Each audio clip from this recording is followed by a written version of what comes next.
Hello साथीभाइ हो, आज चाहिँ हामी मोमो बनाउँदैछौँ है। हेर्नुहोस् त, त्यति दामी त बनाउँदिनँ तर आज बेलुका चाहिँ हामी मोमो खाने इच्छा गर्छ। चिकनको मोमो बनाउँदैछौँ है हामी हो। आज हामी भन्दा पनि 3 जना मात्रै छौँ। ज्वाइन हो, नानी 4 जना, नानी त खाँदैन।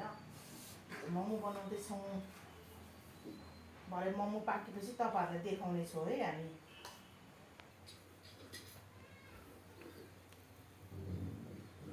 एक ट्रे मोमो मात्रै खिच्छु न बिचमा।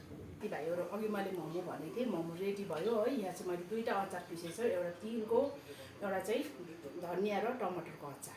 ल म चाहिँ स्टार्ट गरेँ है। तपाईँहरू पनि इन्जोय गर्नुहोस्। धन्यवाद।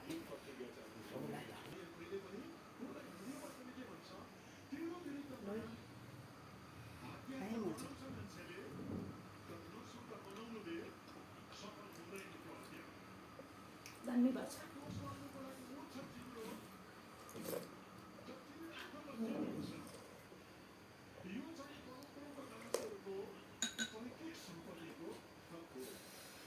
धनियाँको अचार, धनियाँको अचारसँग खानुपर्यो।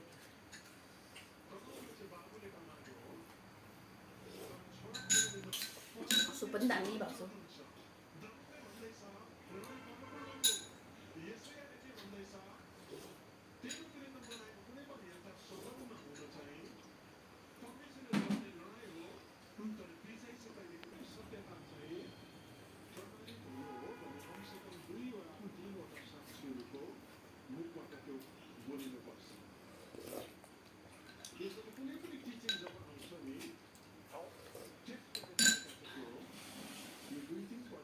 चिकन गर्छ साथीभाइ, चिकन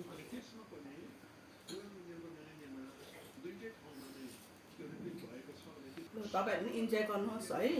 सब्सक्राइब लाइक गर्नु चाहिँ नबिर्सिनुहोस् है साथी हो। By by.